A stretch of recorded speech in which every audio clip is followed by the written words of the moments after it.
Paralelo 21 te presenta el libro La reunión del chocolate de Luis Jorge Arnau. Cada día en este podcast compartiremos un capítulo de esta magnífica novela.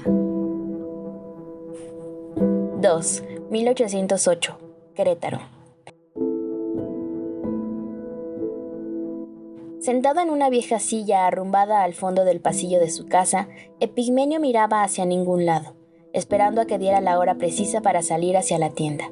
Disciplinado, metódico, unos minutos antes había peinado aquellas patillas enormes tras afeitar de su rostro cualquier huella de bigote que consideraba de mal gusto y de bajo nivel.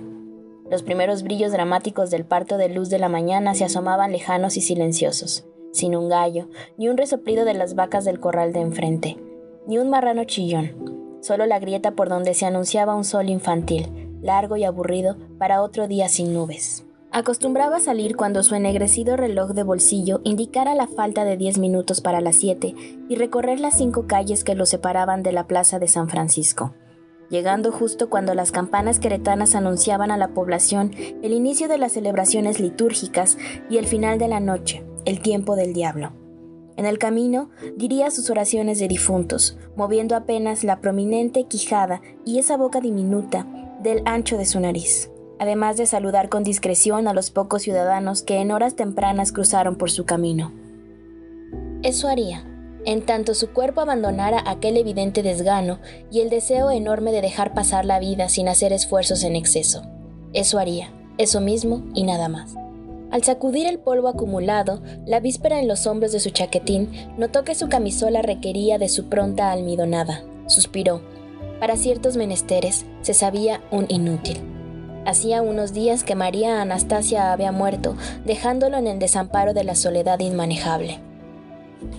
Durante 7 años fue el candelabro que alumbró sus esperanzas de ser un ciudadano honorable, un cristiano ejemplar, un cajero eficiente en la pulpería de doña María del Carmen Covarrubias, un esposo atento y sobre todo un padre satisfecho y pródigo, pero como la distancia entre los deseos y la realidad suele ser enorme, la paternidad no fue posible por la voluntad de Dios. Los niños no se habían logrado, apenas tuvieron tiempo para algunos llantos, para las primeras leches, para desatar el orgullo evidente del padre y se marcharon del mundo dejando a la pareja indefensa y marchita, anclada en dolores inexplicables para los que ni la fe es capaz de proveer consuelo. Quizá eso había sido lo que afectó la salud de su mujer, quien, tras haber sufrido en 2 ocasiones aquel máximo dolor, fue apagándose sin que los médicos o los rezos o las hierbas fueran capaces de mantenerla viva un poco más, lo suficiente para dejar estirpe en la tierra. Las visitas del doctor Asensio a aquella casa inundada de plantas se fueron haciendo más frecuentes y más descorazonadoras. Perdona, mi amigo, pero no sé qué es lo que tiene. Se me está muriendo. La ciencia que poseo no es suficiente. ¿Has llamado al cura? Habrá que resignarse y estar preparado para lo peor. Efectivamente, lo peor llegó una tarde angustiosa en que María Anastasia dejó de persignarse y dejó de responder a sus preguntas, y dejó de ver por la ventana, y dejó de agitar su cuerpo agónico para abandonarse a la Señora Eterna sin hacer más reclamaciones ni dejar encargos para la vida. Él le habló quedito, diciéndole cosas sobre la existencia con ella y la existencia sin ella. No estaba preparado para los espacios en el cuarto que se harían enormes, oceánicos, si lo dejaban en el desamparo. Un muro silencioso se instaló entonces en el cuarto, duro, tieso, demencial, esperando inútilmente que le regresaran los latidos. Tal vez ella se compadeció, pero ya no era dueña de su respiración, y tras el último suspiro gutural le dejó los recuerdos, los dolores y una fe muy lastimada como para empezar a buscar resignación en alguna parte. Y así, de pronto, el hombre de la vida fue doblado por la muerte, que no le dio espacios para mostrar su valor tradicional, su fuerza. Quizá de poco hubieran servido su firmeza y su voz comprometida, pero nunca se abrió en el cielo un espacio para permitir una protesta por los abusos, como era su costumbre, o por lo oscuro, como hacía a menudo. Había quedado silenciado por un poder que no era tan tolerante como el virreinal. La extrañaba, echaba de menos su sonrisa ligera y su disposición eterna, su solidaria espera nocturna mientras él revisaba en aquellas enormes libretas el resultado de la ventana diaria, su amor por las plantas que fueron asilándose en el patio al amparo de sus cuidados, su gusto de vestirse con rebozo y en aguas del chomite, su andar con trancos musicales llenos de ritmo, su tolerancia, su amor perfecto. No encontraba sentido a esa ausencia, ni resignación cristiana, ni paz ante los extraños designios del Creador. ¿Por qué a ella? ¿Por qué a él?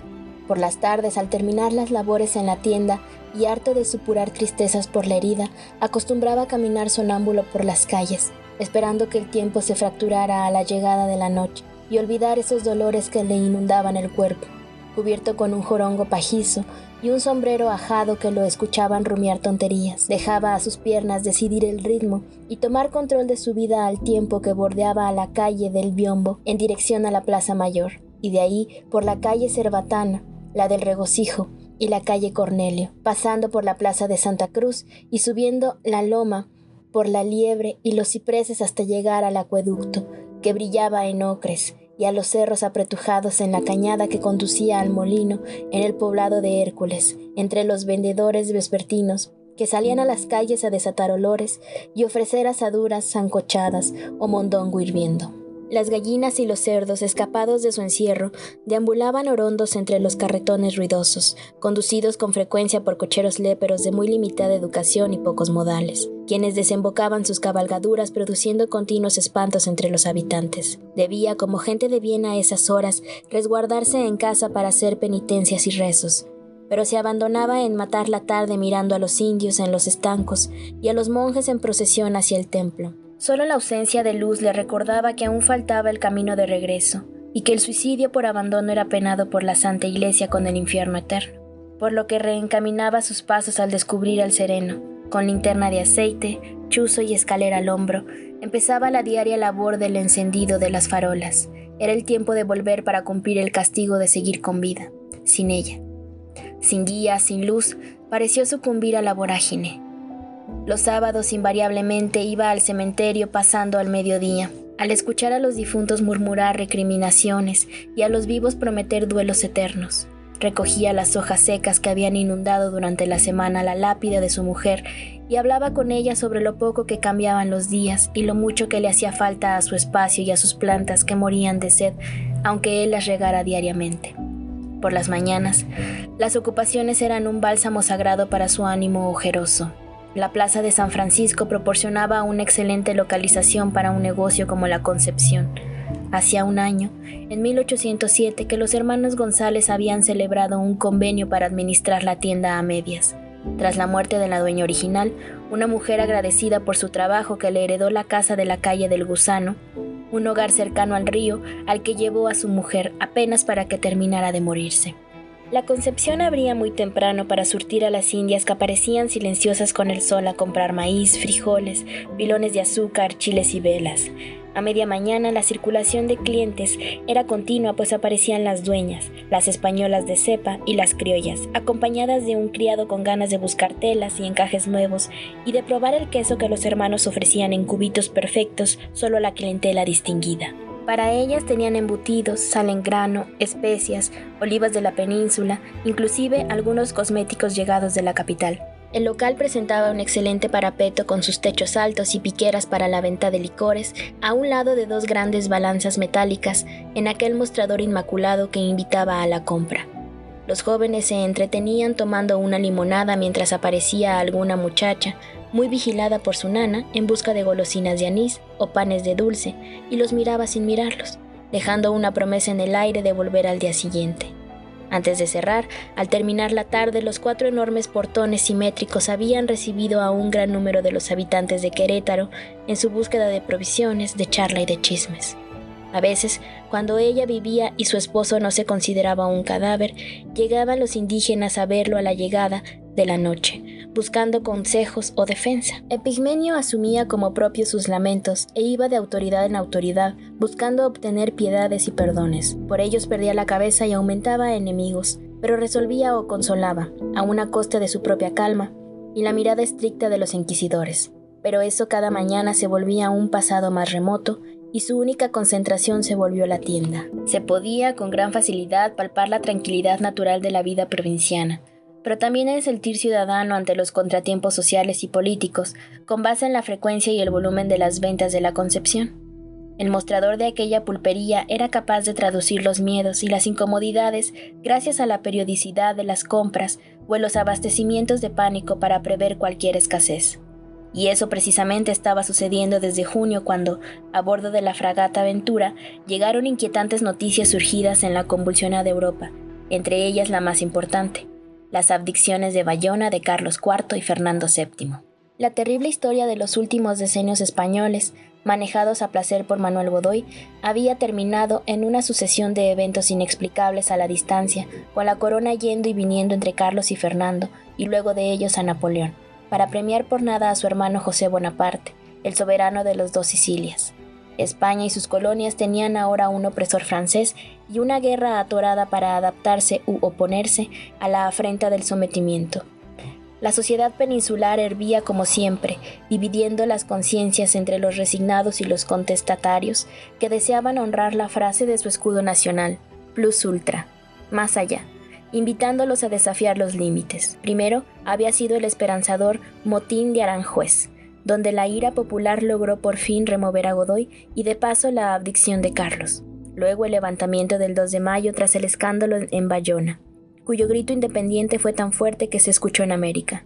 El orden y las instituciones estaban seriamente fracturados, y las noticias llegadas por Veracruz indicaban a los habitantes de la Nueva España que habían quedado parcialmente en el desamparo. La información corrió de la mano de los rumores que crecían como la peste, entrelazándose hasta confundir a todos, a la salida del templo o al regreso del campo. En las ceremonias y en las tertulias, la gente pasaba inquieta por la Concepción, trayendo su propia aportación al caos. ¿Sabe usted algo, Epigmenio? ¿Qué cuentan las autoridades? Porque aquí se anda diciendo que el Santo Papa intervendrá excomulgando a Napoleón para devolver el trono a Fernando. La Iglesia apoyará a los franceses. ¿Nuestra Iglesia? Imposible, dijo alguien más. Nuestra Iglesia parece no ser tan nuestra y se acomoda con facilidad del lado de los vencedores. No, las autoridades eclesiásticas excomulgarán a Napoleón seguramente. Seguramente. Primero la sequía y ahora esto. Malos augurios. Seguramente. ¿Qué se escucha de la capital, Epigmenio? La Iglesia apoyará a los franceses. ¿Nuestra Iglesia? Imposible, dijo alguien más. Nuestra Iglesia parece no ser tan nuestra y se acomoda con facilidad del lado de los vencedores. No, las autoridades eclesiásticas excomulgarán a Napoleón seguramente. Seguramente. Primero la sequía y ahora esto. Malos augurios. Seguramente. ¿Qué se escucha de la capital, Epigmenio? No he ido a la capital hace un buen tiempo. Dicen que Iturrigaray ya concentró al ejército en Jalapa, por si las tropas napoleónicas quieren invadirlos. ¿No lo han escuchado? El virrey es un corrupto, no hará nada. Dicen que en su ambición hasta quiere convertirse en rey. Mientras no se levanten los indios, todo es aceptable. Claro, firme a ratos, sensible, se había ganado un sitio entre la gente de trabajo pese a su carácter ligeramente agrio y su tendencia a perder los estribos cuando aumentaba la presión. Afortunadamente se trataba de explosiones cortas tras las cuales el comerciante volvía a su serenidad habitual y cuando era el caso, no dudaba en disculparse inmediatamente. La clientela confiaba en el reciente viudo, a quien veía con sincera lástima. «Usted es leído, explíquenos qué pasa. Nosotros sabemos de maíz, de cebada, pero nada de política. No tenemos cabeza para otra cosa». Habían sido 2 años sin lluvias, aunque las gallinas seguían produciendo huevos, las vacas leche y los marranos tocino, pero no en la cantidad esperada.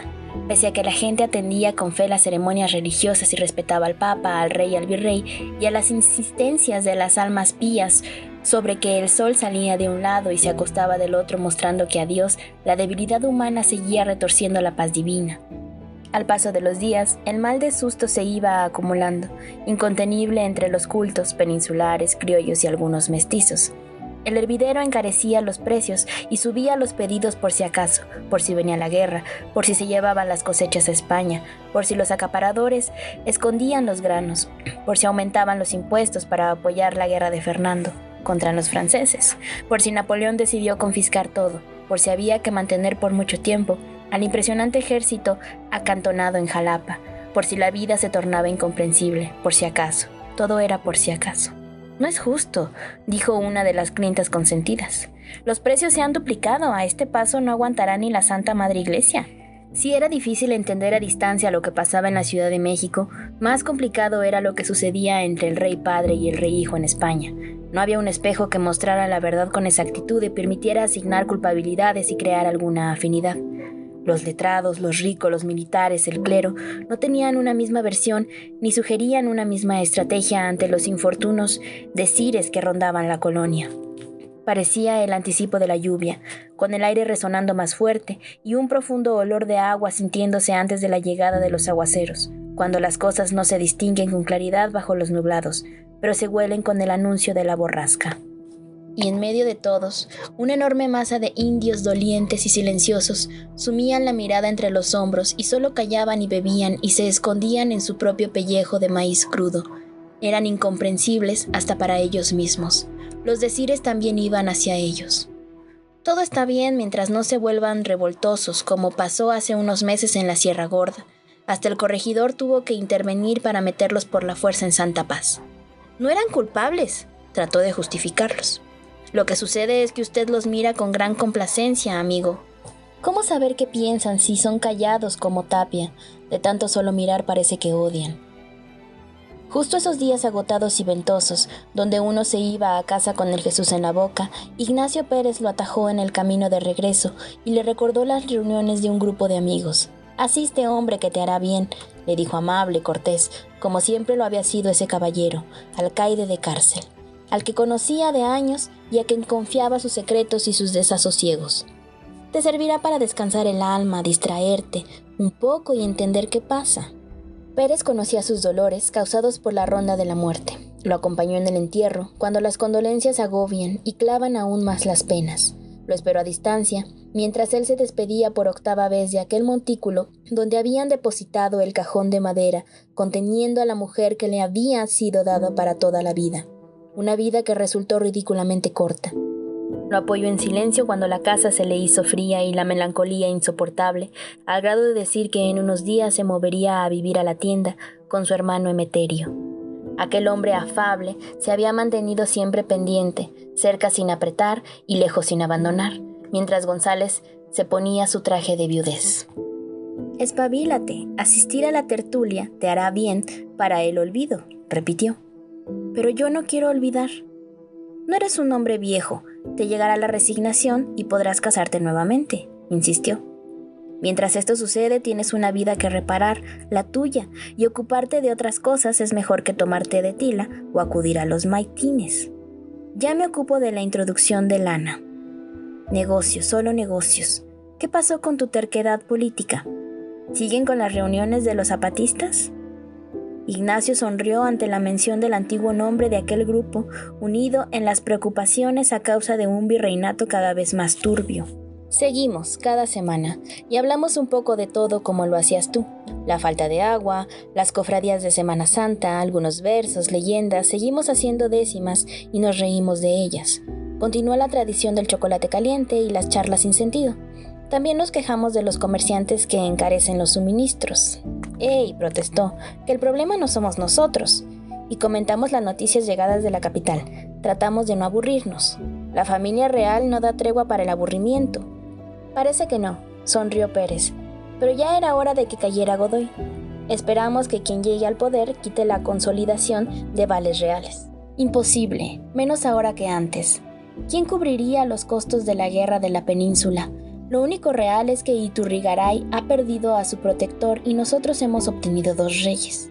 O tal vez 3, acotó Ignacio con sorna. El francés y los 2 españoles. O tal vez 4, no descartemos al local. Nuestro rey sueña en grande». «Y hace en pequeño», replicó Pérez, ocasionando en ambos una carcajada, aunque ya asume un aire marcial, como si lo hubiera parido la realeza. Una mueca rígida se acomodó en su rostro, imitando el mirar pretencioso de Iturrigaray antes de continuar. «A cualquier macuarro le gusta que le canten salvas solemnes». Un poco más bajo que él, Pérez caminaba con trancos diminutos siempre deprisa, ágil, simpático. Aquel hombre cauterizaba con su afecto los malos tiempos, tan presentes. De pronto recordó su propia vehemencia, anterior al ardor criminal provocado por los dolores. ¿Seguía siendo él ese tendero arrebatado e inconforme? Dicen que la llegada de los representantes de las juntas de Asturias y Sevilla aclarará el panorama. Los enviados habían llegado de España para exigir reconocimiento a su investidura y fidelidad a la corona, una corona difusa y acéfala que resurgiría algún día. En los últimos días habían tenido amargos desencuentros con los miembros del ayuntamiento de la capital, quienes tenían sus propios puntos de vista y deseos de adquirir cierta autonomía, al menos mientras España resolvía sus desaguisados. Había personajes brillantes entre los que deseaban formar una junta. Talamantes, ¿verdad? Azcárate, un equipo contrapuesto a los europeos y a la Inquisición que había declarado herético el principio de soberanía popular esgrimido con frecuencia por el síndico Verdad. ¿Y habrá que creer a los que dicen que dicen? Yo no me fío. Escúchate, González. Pérez reaccionó sorprendido. Cuando quieras estás vivo. Deberías volver, haces falta en las reuniones. Eras un elemento esencial y uno de los fundadores. Cierto, extrañamos tu intensidad, tus protestas, hasta tus enojos. Tu silla sigue ahí para que muestres si aún recuerdas algunos versos. El grupo necesita ese impulso para no perderse en murmullos. Si no fuera por su duelo y los sobresaltos causados por la escasez, podría decir que aquella era la mejor etapa de su vida y que, pese a no disponer de ningún título o estirpe, el señor González se consolidaba entre los importantes de la ciudad. Llegaría a viejo, seguramente, en medio de un gran reconocimiento. Finalmente llegó el embarque esperado. Durante las últimas semanas, la Concepción había tenido que negar pimienta, zarzaparilla, grana e incluso la última fanega de cacao Guayaquil se había agotado días antes, con gran desazón para la clientela. De no ser por un tonel de vino en reserva con el que compensaba a sus clientes más importantes, el malestar había provocado un rápido descrédito del local, incapaz de competir con el almacén de don Fernando Romero, un viejo comerciante manchego asentado con su familia 20 años atrás por el rumbo de la Santa Cruz, y quien se distinguía por los embutidos y olivas que recibía directamente de un hermano en la península. No se recordaba una crisis igual en el abasto, ni siquiera cuando en 1803 los naufragios en el bajo del Alacrán del Bergantín María y la fragata El Rosario causaron gran escasez de productos importados, pero entonces se pudo compensar con bienes locales. Ahora, sin embargo, los campos lucían raquíticos y eso generaba más nerviosismo, más hurtos, más violencia en los caminos. Es una bendición, la carga llegó justo a tiempo, anunció Emeterio, tranquilizándose. Estábamos muy cortos de bálsamos y queda solo un tercio de harina.